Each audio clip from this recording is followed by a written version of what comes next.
स्थान के बारे में कल पूरा पढ़ चुके हैं। किसी को कल का पाठ याद है? उनके कितने आवास होते हैं जंतुओं और पौधों के अलग अलग? पहला आवास बताओ बेटा। थलचर। पहला आवास क्या है? थलचर। वो प्राणी जो जमीन पर रहते हैं या थल पर रहते हैं।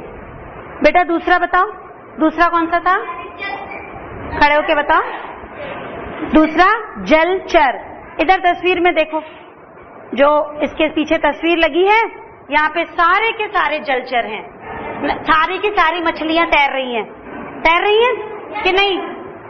है ना? तो ये सारे प्राणी जल में रहते हैं, इसलिए हम इनको जलचर कहते हैं। और अभी आपने थलचर कहा था, तो देखो इस वाले फोटो में सारे थलचर हैं। हाथी भी है, शेर भी है ना? कितने सारे प्राणी हैं जो थल पर रहते हैं। ठीक है, थलचर हो गया, जलचर हो गया। अब जो हवा में उड़ते थे उनको क्या कहते हैं? नभचर। अब कौन सा रह गया? उभयचर। कौन थे? जो दोनों में रहते। जैसे उदाहरण बताओ। मेढक, बतख, शांत, मेढक और बतख और कछुआ। जो कछुआ भी पानी में भी रहता है और जमीन पे। तो कल मैंने आपको बताया था कि मछली का शरीर पानी में रहने के लिए अनुकूलित कैसे होता है, बताया था कल। आज मैं बताऊंगी कि जो कुछ पौधे हैं वो भी पानी में रहते हैं, वो जमीन में नहीं उगते। आपने देखे कि जो झीलों में पेड़ तैरते हुए दिखाई देते हैं, वो अगर हम उनको जमीन में उगा दें तो वो नहीं उगेंगे। कि जलीय पौधों के बारे में कभी सुना है? देखा भी होगा। जलीय पौधे देखे हैं? देखो सामने कितने सारे वाटर प्लांट्स दिख रहे हैं। देखिए, कभी सुने हैं आपने? अरे कमल का फूल तो सबने देखा है। हमारे भारत में जो हमारा क्या है, कमल के फूल को क्या कहते हैं? बातें नहीं, राष्ट्रीय फूल। जो हमारा राष्ट्रीय फूल है वो भी तो कमल का फूल है। वो कहाँ रहता है? ये है, सबको बनाना आता है। तो ये जो पौधे पानी में रहते हैं, तो क्या इनकी कुछ विशेषताएं होती हैं या इनकी रचना जो जमीन पे रहता है उनसे अलग होती है कि नहीं होती है? आज हम इसके बारे में पढ़ेंगे कि जलीय पौधे में क्या क्या विशेषता होती है। कल मैंने जलीय प्राणी मछली के बारे में बताया था पूरा, कि मछली पानी में रहने के लिए किस तरह से अनुकूलित है। आज हम बताएंगे कि जलीय पौधे पानी में किस तरह जिंदा रहते हैं। वो लोग खराब क्यों नहीं होते? अगर गमले में ज्यादा पानी दे दें तो गमला सड़ जाता है ना, पेड़ सड़ जाता है, लेकिन ये लोग तो नहीं सड़ते। तो इनमें भी तो कुछ बात होनी चाहिए। तो आज हम ये पढ़ेंगे। आज का टॉपिक है हमारा जलीय पौधे।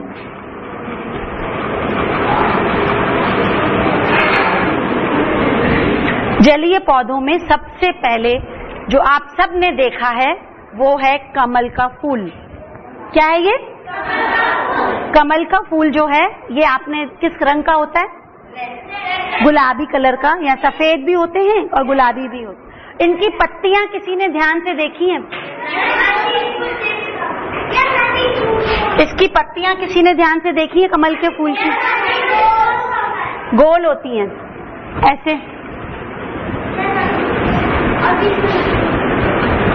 ऐसे होती हैं।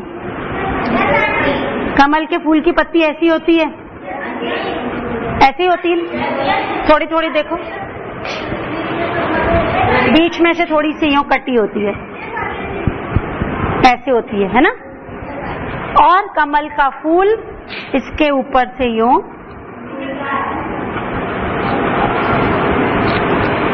ये है कमल का फूल। आप लोग सब लोग बचपन से इसको ऐसे ही ड्रॉ करते हो। जब कहते हैं लोटस बनाओ कमल का फूल, तो हम लोग इस तरह से ड्रॉ करते हैं, है ना? और इसको गुलाबी रंग से हम लोग रंग। तो ये पत्ती, इसकी क्या विशेषता है? ये पानी में क्या डूबी होती है, तैरती है, क्या करती है? आपने कमल की पत्ती को अगर कभी छुओगे ना, तो आपने मोम देखा? मोम एकदम मोम के जैसी मोटी होती है, मुलायम नहीं होती है जैसे और पत्तियां मुलायम होती हैं ऐसे टूट जाती हैं, थोड़ी मोटी होती है और उसके नीचे की सतह पर मोम जैसा कुछ लगा रहता है तो इससे वो गीली नहीं होती और सड़ती नहीं है। जैसे मछली के शरीर पर शल्क लगे थे, ऐसे ही कमल की पत्ती के नीचे की तरफ एक मोम की लेयर होती है, वैक्सीन की लेयर होती है, जिसकी वजह से वो पत्ती सड़ती नहीं है और वो पानी में तैरती रहती है। कोई भी वस्तु पानी में तैरती क्यों है? हाँ, क्योंकि वो हल्की होती है। अगर हम पानी में कागज की नाव बना के तैराते हैं तो तैरती है, अगर कोई भारी लोहे का या कुछ टुकड़ा देंगे तो वो डूब जाता है। इसका मतलब कि जलीय पौधे जो पानी में तैरते रहते हैं सब वजन में हल्के होते हैं, तभी तो तैरते हैं। अगर वो भारी होते तो डूब जाते। इसका मतलब कि इनका तना खोखला होता है, उसमें हवा भरी होती है। ये जो तना है, जो ये डंडी है, बिल्कुल मुलायम होती है, खोखली होती है। खोखली समझते हैं ना, जिसके अंदर जैसे पाइप के जैसी, जो हम लोग स्ट्रॉ जैसे पानी पीते हैं जिससे। तो पहला लक्षण क्या है जलीय पौधों का? ये हल्के होते हैं। क्या होते हैं?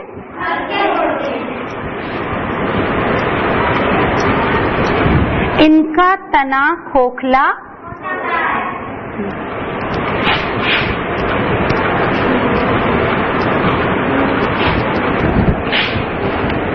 तने में वायु भरी रहती है। और कोई लक्षण बताइए जिसकी वजह से कि ये पानी में रह सकते हैं। इनकी जड़ें जमीन के अंदर नीचे तक नहीं होती है, ये ऐसे ही तैरते रहते हैं, क्योंकि ये तो पानी में रहते हैं तो इनके जड़ों को पानी आराम से मिलता रहता है। इनकी जड़ें वैसी नहीं होती हैं जैसी कि हमारे और पौधों की जड़ें होती हैं जो मिट्टी में घुसी होती हैं। इनकी जड़ें पानी में तैरती रहती हैं क्योंकि हल्की होती हैं, छोटी छोटी जड़ें होती हैं, इसीलिए इनको पानी आराम से मिलता है। मोम जैसी चिकनी होती है और इनकी पत्तियां कभी भी गीली नहीं होती हैं और चपटी होती हैं। चपटी से प्लेट की तरह चपटी होती हैं। और जो ये पौधे होते हैं इनके अंदर असंख्य छोटे छोटे छेद होते हैं जिनकी वजह से इनमें हवा भरी रहती है और ये तैरते रहते हैं और सांस भी लेते हैं। हवा भरी होने की वजह से ये तैरते रहते हैं। और इनके जो तने होते हैं ये खोखला तो है, हवा भी भरी है। क्या ये नीम के पत्तों की तरह कठोर होता है? जैसे नीम का जो पेड़ है उसका तना कैसा है? कठोर होता है। लेकिन इनके तने कैसे होते हैं? बिल्कुल मुलायम। देखो ये तना है ना, ये कठोर है, लेकिन उनके जो तने होते हैं वो बिल्कुल मुलायम तने होते हैं। कोमल तना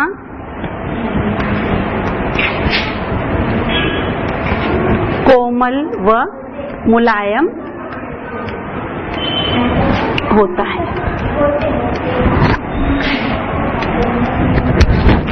अब आप इस चित्र में देखिए कौन कौन से पेड़ हैं जिनको कि हम लोग जलीय पौधे कहते हैं।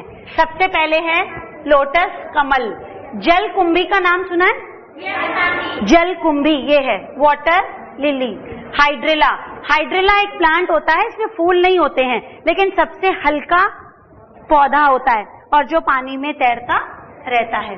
और ये मार्सिलिया, ट्रापा, वेलिसिनेरिया, रेलेंस्कुलस, ये सारे पौधे पानी। ये पिस्टिया आप लोगों ने देखा होगा, बड़े बड़े जहाँ झील होती है वहां पे बंद गोभी की तरह बड़े बड़े पत्तों के जैसे कुछ तैरते हुए दिखाई दे, वो ये पिस्टिया है। और ये काइनोर। ये कुछ पौधे हमारे भारत में होते हैं, कुछ भारत में नहीं होते, कुछ विदेशी हैं। लेकिन ये जलकुंभी और लोटस ये तो सब लोगों ने देखा होगा, जिसको आप सफेद कमल कहते हो, है ना। और ये अपना राष्ट्रीय फूल जो कमल।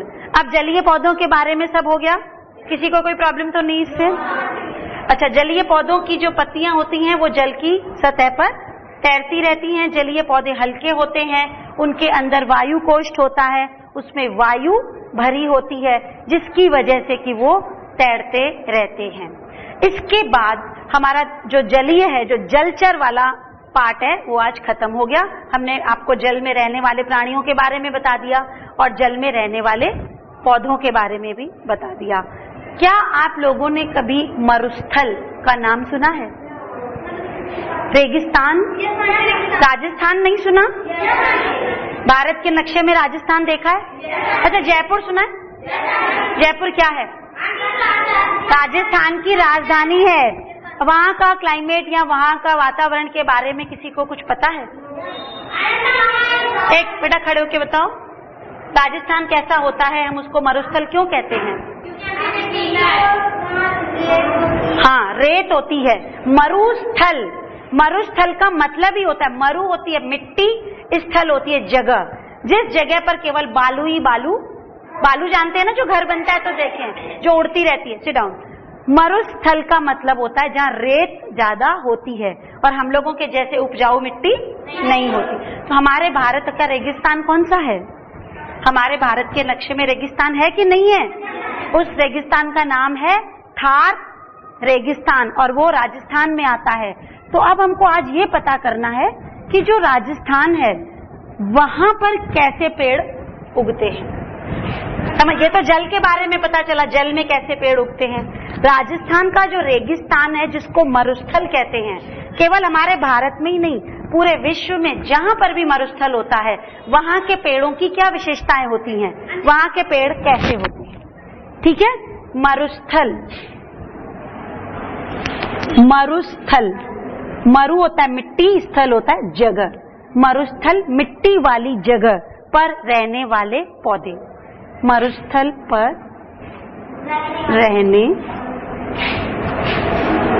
वाले, पहले पौधों के बारे में पढ़ेंगे, उसके बाद जानवर के बारे में पढ़ेंगे। इनकी अपनी अलग विशेषताएं होती हैं। ये हमारी तरह नीम, गुलमोहर, गुड़हल ऐसे पेड़ वहां नहीं उगते हैं, ऐसे वाले पेड़ वहां पर नहीं उगते। वहां पर जो पेड़ उगते हैं वो आज हम आपके लिए तोड़ कर लाए हैं, आप इनको आराम से देख सकते हैं। एक ये भी है, ये सबने देखा है ना? ये पेड़, हाँ, ये पेड़ क्या हमारे यहाँ पर उगने वाले पेड़ों से अलग हैं? अलग है ना? है ना? हमारे यहाँ ऐसे पेड़ कहाँ उगते हैं? अपने उत्तर प्रदेश में ऐसे नहीं उगते हैं ना। ये पेड़ क्या कहलाते हैं? इसका कोई नाम होता है? कटीले तो हैं और एक नाम भी होता है, क से ही शुरू होता है। बताइए, वो नाम क से ही शुरू होता है या न से शुरू होता है? नागफनी, नागफनी तो सबने सुना होगा, है ना? या तो नागफनी कहते हैं, नहीं तो हम लोग इसको इंग्लिश में कैक्टस, कैक्टस, ये जितने भी मैं लाई हूं ये सब कैक्टस हैं। कैक्टस का मतलब होता है कटीली झाड़ियां, कटीले पेड़। ये क्या है? कटीले हैं, सब में कांटे हैं, देखो सब में कांटे हैं। इनको तो छुएंगे ना बेटा तो सब इतने चुभ जाएंगे कि आप बिल्कुल, और देखो अलग अलग तरह के हैं, ये अलग तरह है, ये अलग तरह का है, ये छू मत, कांटा होता है इसमें, बहुत तेज चुभ जाता है कांटा। अभी मैं बताऊंगी कि ये कांटे नहीं है, ये तो पत्तियां हैं, अभी हम बताएंगे आपको। देखा सबने? ये है कैक्टस, ये होता है मरुस्थल में। अच्छा ये बताओ, जो पेड़ पौधे, ये देखो आपके बुक में भी यही चित्र बना है जो मैं लाई हूँ, जो ये मैं लाई हूँ देखो बुक में भी बना है सच का? ये तो बुक में ये सच का है ना? देखिए सबकी बुक में कैक्टस के चित्र बने हैं, कैक्टस में फूल भी आते हैं। ये नागफनी है, ये नागफनी है। हाँ, जो लोग मरुस्थल में रहते हैं वहां की बात बताइए, वहां पर ऐसा पेड़ क्यों होता है? वहां में क्या वातावरण में ऐसी चीज है जिसकी वजह से कि वहां कांटों वाले पेड़ होते हैं? पानी की कमी होती है, इसलिए वहां के जितने भी पेड़ होते हैं सबकी पत्तियां झड़ जाती हैं। क्या होता है? पत्तियां झड़ जाती हैं और कांटों में बदल जाती हैं, और जो तना है वो मोटा हो जाता है। क्या होता है? जो पत्तियां हैं कांटों में बदल जाती हैं।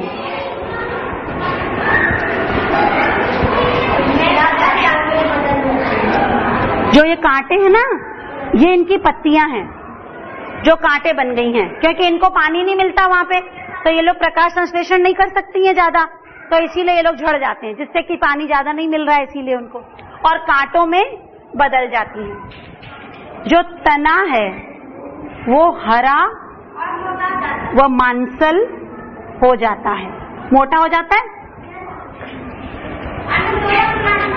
हाँ, दबाने से स्पंज के जैसा होता था ना, ये देखो मोटा वाला जो कैक्टस है, दबाएंगे तो स्पंज के जैसा है।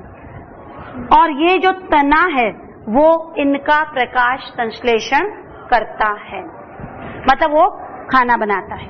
इनकी जड़ें कहाँ होती हैं बताइए? बहुत गहरी, बहुत नीचे तक जाती हैं। वो इसीलिए जाती हैं क्योंकि इनको पानी चाहिए, बहुत नीचे मिलता है पानी इनको, तो जड़ें खूब मजबूत और बहुत नीचे तक जमीन में जाती हैं। जड़ें मजबूत व गहरी, गहरी समझते हो?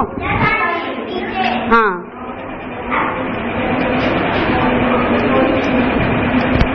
और वहां के जो मरुस्थल में रहने वाले जितने भी पौधे हैं उनका नाम है, एक तो नागफनी,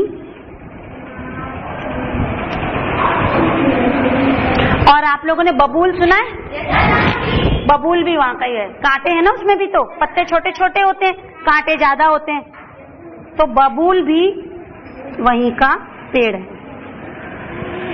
नागफनी, बबूल, कैक्टस, अभी इतने सारे हम लोगों ने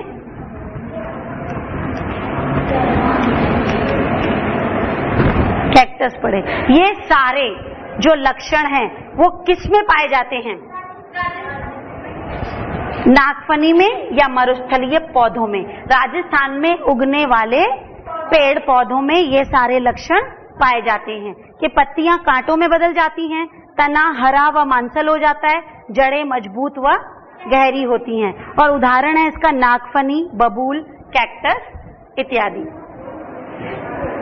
अभी आपको मैंने ये बताया कि जो पत्तियां हैं वो सब कांटों में बदल जाती हैं, तो इसकी एक वजह तो ये है कि उनको वहां पर पानी नहीं मिलता है।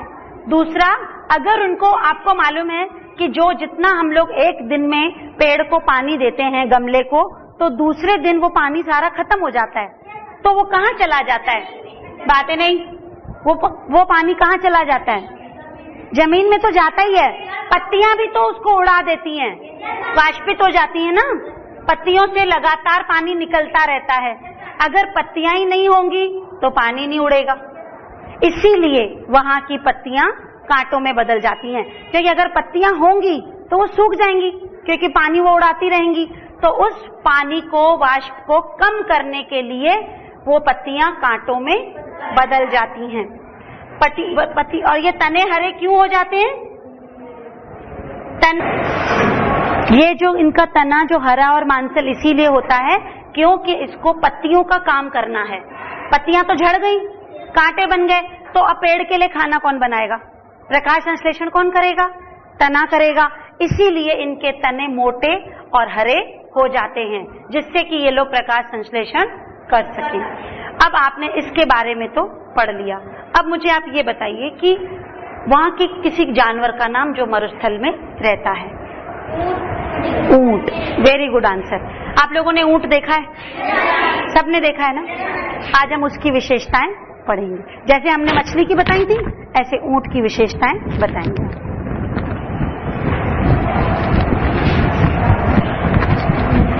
ऊंट को हम किस नाम से जानते हैं? मतलब उसको क्या एक नया टाइटल दिया गया है? हाँ, रेगिस्तान, रेगिस्तान का जहाज या शिप ऑफ द डेजर्ट। क्या कहते हैं? शिप ऑफ द डेजर्ट या रेगिस्तान का जहाज।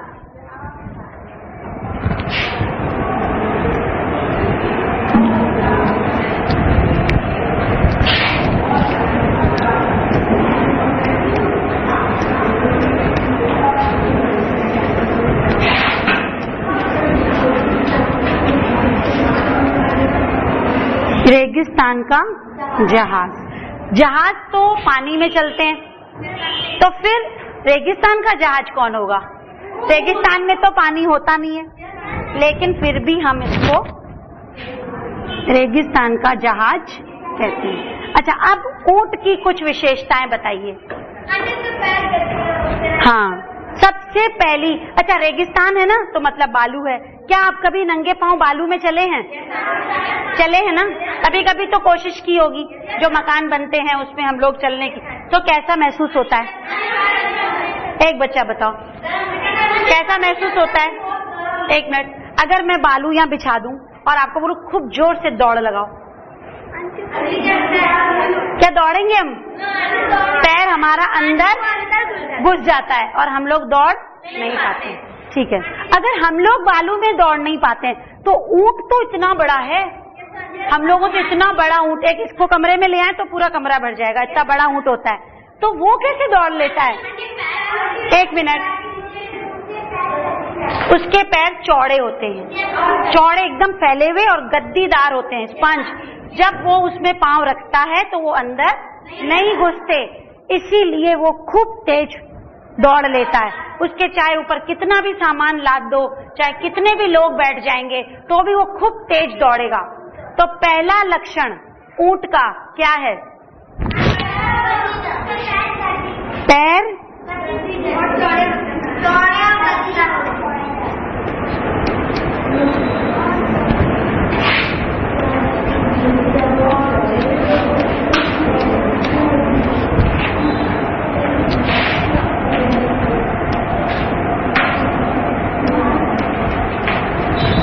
चौड़े व गद्दीदार होते हैं, इसलिए ये रेगिस्तान में बहुत तेजी से दौड़ सकता है। और कोई लक्षण बताओ ऊंट का जो आपने देखा हो?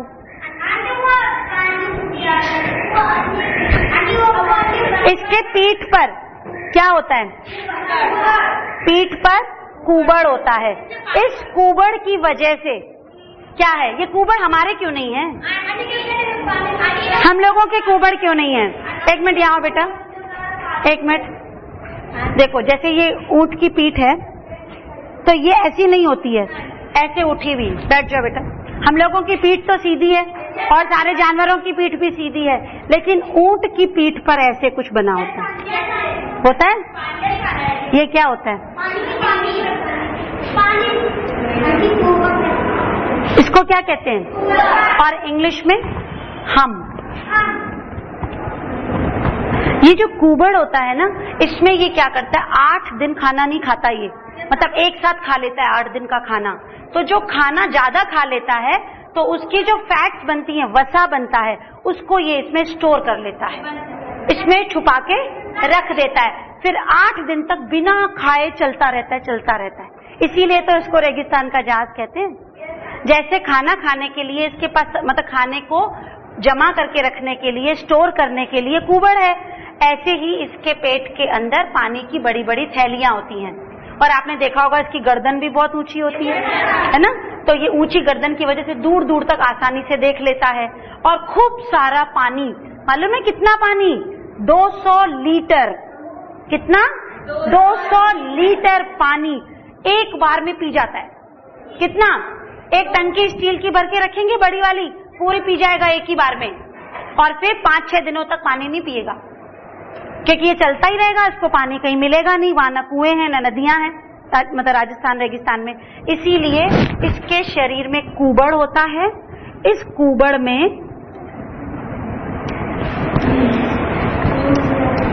भोजन संचित करता है।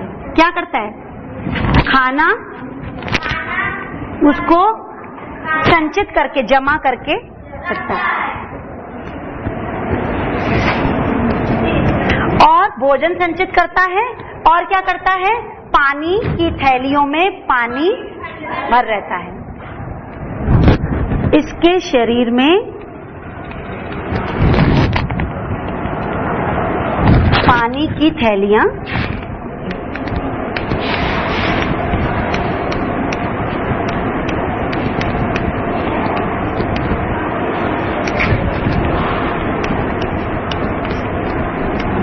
जिसमें पानी स्टोर करता है। और एक और चीज होती है, इसकी जो जीभ होती है वो बहुत मोटी होती है, बहुत ही कठोर और मोटी होती है, जिसकी वजह से ये कटीले कैक्टस, पेड़, झाड़ी सब खा जाता है। इसको कांटे नहीं लगते ना, इसके जीभ में खून निकलता है। और क्योंकि रेगिस्तान में रहता है तो इसकी जो स्किन है वो बहुत मोटी होती है, इसमें धूप में इसको कुछ फर्क नहीं पड़ता, मतलब धूप में सड़ती नहीं है। हम लोग तो खड़े हो जाएं तो हम लोगों की स्किन खराब हो जाती है, लेकिन इसकी स्किन बिल्कुल भी खराब नहीं होती।